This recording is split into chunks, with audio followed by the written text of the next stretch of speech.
en luna llena nació este canto dedicado al Paraguay. Sus notas tienen todo el encanto de mi floresta tachonada de rubí.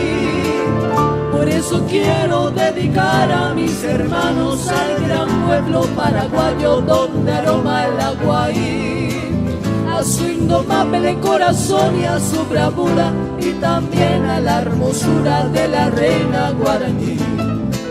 Es canto de hermandad a un pueblo que luchó, es con fraternidad de corazón. Es tierra hermana, tierra indoamericana, donde el pájaro campana borda trinos de cristal.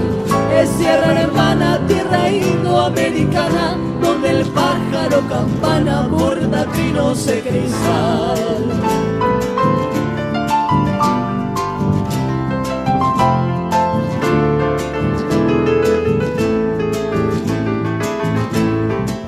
Sus notas tienen todo el encanto de mi floresta tachonada de rubí.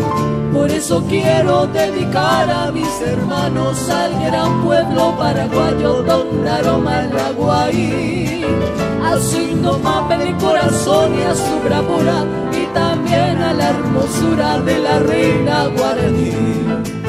Y es canto de hermandad a un pueblo que luchó, es con fraternidad de corazón. Es tierra hermana, tierra indoamericana, donde el pájaro campana borda trinos de cristal.